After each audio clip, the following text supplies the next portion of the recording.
Mas na nossa temática, na nossa pregação, iremos falar a respeito do amor eterno. Isso porque estamos diante de uma comunidade globalizada, um mundo, um universo humano, em que as pessoas anseiam o amor, as pessoas vivem em busca do amor, fazem poesias, fazem declaração, panfleto. Quando amanhece o dia, são tantas mensagens bonitas de bom dia, de amor, de crescimento, de motivação.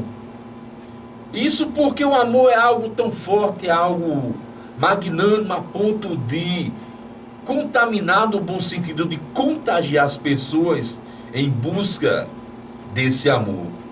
Mas infelizmente, como tudo humano tem suas falhas, tem suas limitações, nós estamos diante de um mundo, de uma sociedade que tem vivido, que tem falado esse amor da boca para fora. O problema é que falam de amor, querem amor, mas não liberam amor.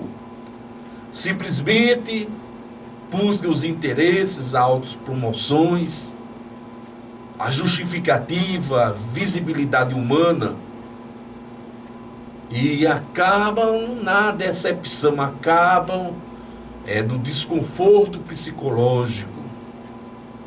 Porém, hoje é aberta a porta da graça, a porta do amor de Deus, para a gente conhecer o maior de todo o amor. Nós temos 3 condições na psicologia, 3 situações aplicadas, que é o amor ágape, o amor de Deus para com o homem, já falei dessa temática aqui. Amor filial, que é o amor fraterno, amor pelos amigos, pai para filho, familiares, amor filho fraternal. E também o amor erótico. O amor erótico é aquele amor da conjugalidade, o amor marido, esposa, esposa, marido, que tem toda expressão voltada à sexualidade. Porém, o amor, queremos falar, o amor principal. É o amor ágape, Deus e o homem Deus. E o homem cheio desse amor ágape, levando agora ao seu semelhante. Então vamos começar com palavras de um Deus apaixonado, um Deus que agoniza a cada instante que eu, que você praticamos pecado. Um Deus que se sente mal em ver o homem, uma criatura, ou a coroa da sua criação, que foi feito, foi programado para adorá-lo, para viver em gozo, viver em paz eterna, agora entregue às lassidões, às depravações da carne, às inclinações de Satanás. Mesmo assim, esse Deus tomado de amor, amor puro, amor incondicional, não desistiu dessa pobre, miserável humanidade, a ponto do livro do profeta Jeremias ele expressar o seguinte sentimento: de longe se me deixou ver o Senhor dizendo, o Senhor me deixou vê-lo de longe, traduzindo esse trocadilho de palavra, e disse: com amor eterno eu te amei, por isso com benignidade te atraí. Então observe essa grande expressão, com amor eterno. A eternidade é um tempo, é ontem, hoje, amanhã, futuramente, não para. Então antes de você, antes da minha pessoa ter nascido, ter existido, o Senhor já nos amava. Lá na presciência dele, ele já nos via. Ele já lutava, ele já operava, a ponto dele, no próprio Evangelho, Gênesis 3,15, ele dizia à mulher: de ti vai nascer um varão que pisará a cabeça da serpente, esse será o Salvador. Mesmo antes da gente nascer, mesmo quando os nossos pais pecaram, ele tomou uma providência para nos justificar, para nos atrair. Daí porque diz: com amor eterno eu te amei, e com benignidade te atraí. Então, nós temos que compreender isso. Palavras de um Deus que escreveu. No momento ele voltava-se para Israel, para a restauração de Israel, mas também um texto ambíguo que chega a toda a eternidade para nos alcançar. para nos levar diante dele em justificação. Um texto explícito de um Deus apaixonado que nunca desistiu da raça humana. E nós, no nosso estado de miserabilidade, de infâmia, como costuma dizer a professora Alice, diuturnamente nos separamos do Senhor, através dos nossos pecados, através das nossas prevaricações, em persistir em coisas que não vai dar certo, em coisas que só vai levar à destruição eterna. Mas saiba, amado e amada, ouvintes da palavra de Deus, Ele está de braços abertos para nos receber, para restaurar as nossas vidas. Falo nossas porque, enquanto estiver aqui, continuarei lutando contra o pecado. Ele está aqui para nos restaurar, para nos confortar, para falar palavras bonitas em nossos ouvidos, as quais descem para o coração e alimentam a nossa alma, como a palavra diz, fluindo felicidades, que a droga, que a sexualidade, que os prazeres mudando, que o dinheiro não pode comprar, que é o gozo espiritual de estar na presença de Deus. Coisa que mais da metade dessa cidade, infelizmente, não tiverá ainda esse prazer. Porque aqueles que têm um contato com Deus, aqueles que têm um contato com o Espírito Santo, não quer voltar mais à primeira situação. E hoje você está sendo convidado a apresentar-se a Deus em espírito e verdade. Não importa o tamanho do seu pecado, da culpabilidade que você fez. Não importa se você matou, roubou, se prostituiu, traiu. Se você foi desprezado pela sociedade, pelo seu cônjuge. O que importa é o tamanho do arrependimento, a maneira que você volta-se para Ele e é recebido nesse amor eternal. Porque a cada instante Ele tem dado provas disso. Nós vimos através do ar que respiramos, da chuva que cai sobre a face da terra. Nós podemos observar, através do dom da vida, de um sol que todas as tardes se põe no ocaso, mas na manhã ele volta novamente para gerar vida, e vida com abundância. Esses são os exemplos geofísicos. Mas se nós olharmos para a palavra de Deus, temos grandes provas, através de Jesus que não precisava Ele ter morrido, mas Ele tomou o nosso lugar, tomou a nossa culpa. E a palavra de Deus diz aqui na primeira epístola de João, capítulo 4, versículo 9. Foi assim que Deus manifestou o seu amor entre nós. Enviou o seu Filho unigênito ao mundo, para que o mundo pudesse viver por meio dele. Observe que nós não tínhamos mais condição de viver. Nós estávamos entregues ao sofrimento eterno. Mas Ele deu esse amor. Ele praticou essa bondade. O amor existe para uma particularidade, para gerar prazer, para gerar alegria nos seres humanos. Porque quando nós amamos alguém, não estou falando daquele amor conjugal, mas do amor fraterno, nós sentimos felicidade como vemos aquelas pessoas. Mas também existe uma particularidade no amor. É que a gente não programa de quem vai gostar. Não tem quanto, vou gostar desse, não vou gostar daquele. Acontece dentro de cada um de nós. E eu digo, dentro desse padrão, dessa explicação, que mesmo na nossa miséria espiritual, mesmo na escuridão que vivemos, mesmo no romance que temos com Satanás, quando bebemos, quando fumamos, quando nos prostituímos, quando roubamos, mentimos, traímos, idolatramos, praticamos artes de magia negra, de ocultismo, de umbanda, quimbanda, voodoo, jojo, ou jojo, né? Fazer o mal aos outros, com bonequinhos. Deus nos ama incondicionalmente.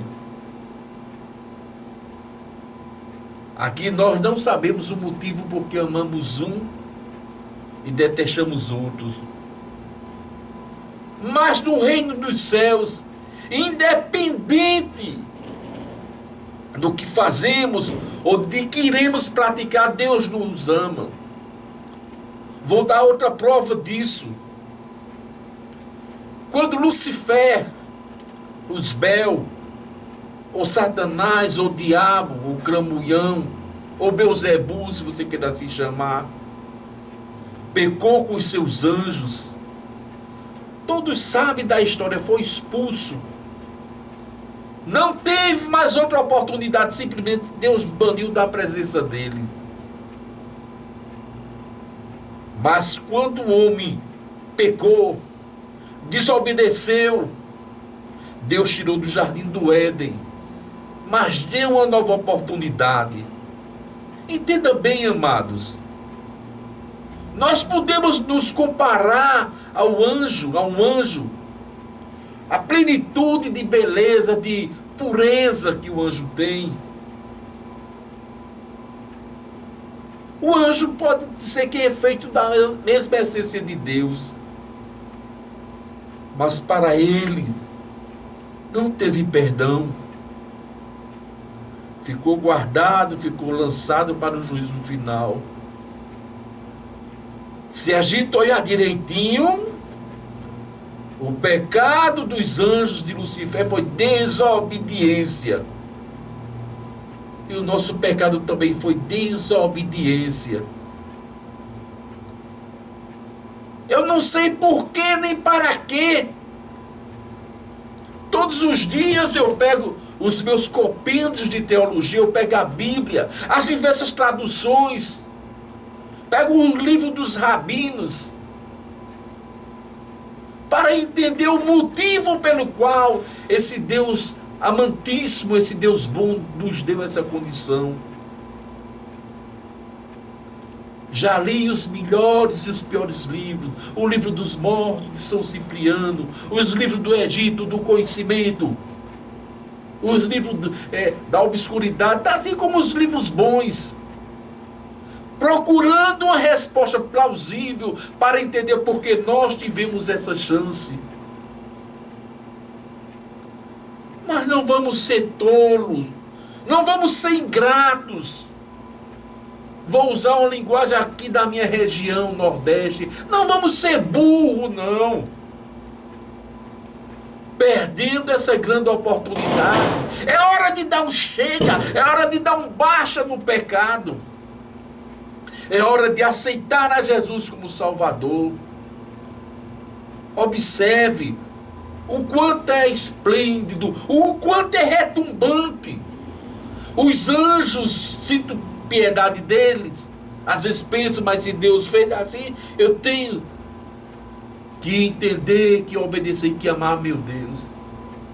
Não tiveram essa oportunidade e você está tendo a oportunidade para reconciliar com Deus, para renovar os seus votos de amor, de eternidade, de adoração a um Deus supremo que não precisa do homem. O que é um homem? Um pedaço de carne cheio de impureza. Se a gente abrir um ser humano por dentro, eu vou dispensar comentário, mas só vai encontrar coisas impuras, fluidos, secreções impuras, fétidas, fedorentas. Mas Deus tem nos dado essa oportunidade.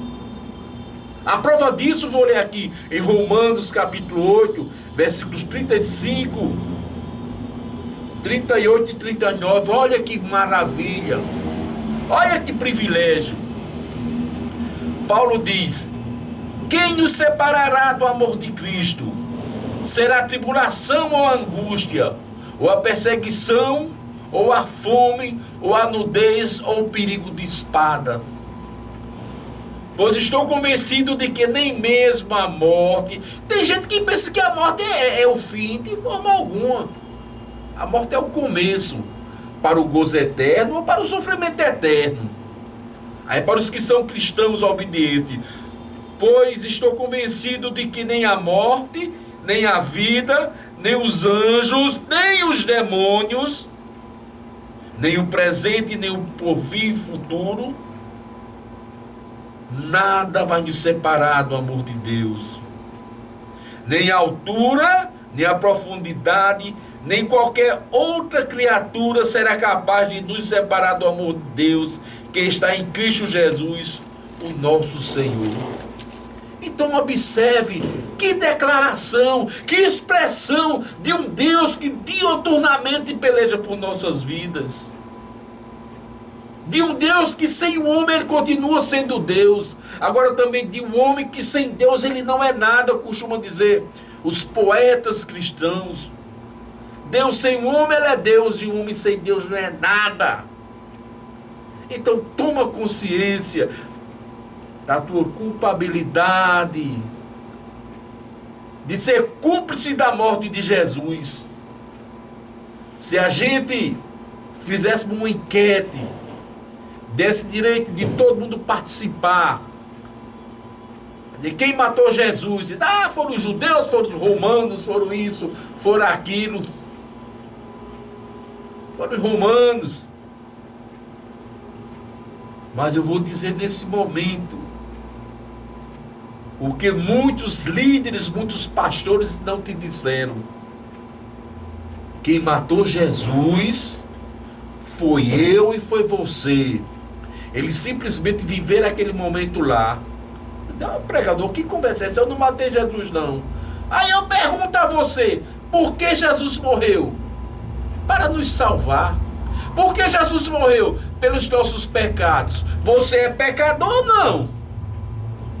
Então nós que somos pecadores, nós somos culpados da morte de Cristo. Não somos melhores do que os romanos, do que os judeus, os saduceus, os essênios, os zelotes, os publicanos.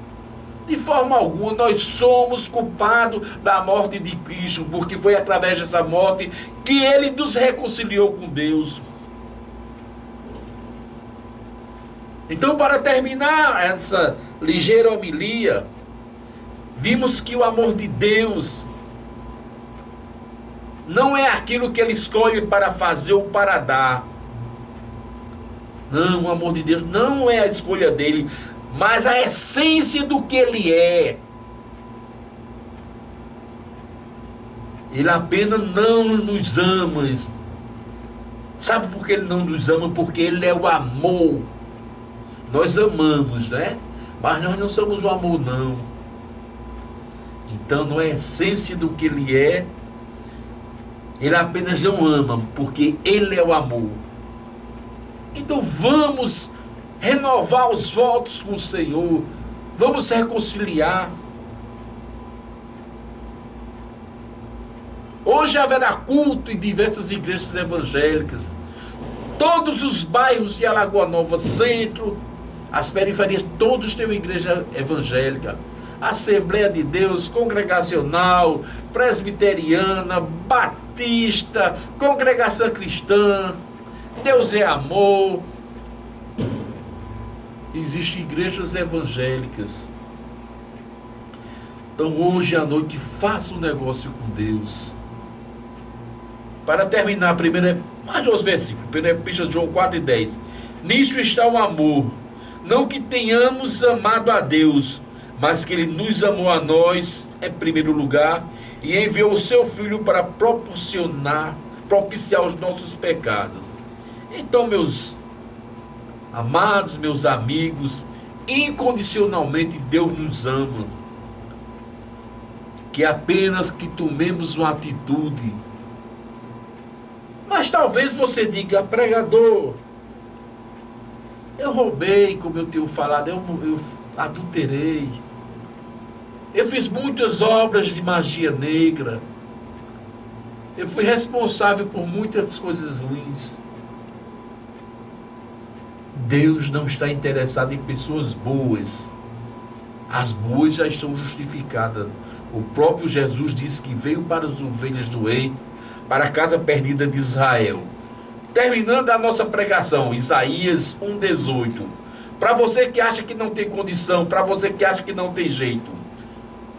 Vinde então e argui-me, diz o Senhor, ainda que os vossos pecados sejam como a escarlata, se tornarão brancos como a neve, ainda que seja vermelho como o carmesim, se tornarão brancos como a lã. Me perguntaram uma vez, o que é argui-me? Argui-me é a terceira pessoa do singular do verbo indicativo. Vinde, alegremos, vinde, fiquemos felizes, só para traduzir. Às vezes tem umas palavras meio complicadas na Bíblia, né? Venha alegrar-se, assim diz o Senhor. Se os seus pecados for vermelho como escarlata, vão ficar branco como a neve. Se for vermelho como o carmesim, vai ficar branco como a lã. Por quê? Porque o sangue de Jesus nos purifica de todo o pecado. Então, amados ouvintes, que Deus abençoe a vocês rique e abundantemente. Jesus vos ama e Ele tem um negócio com as vossas vidas. Amém.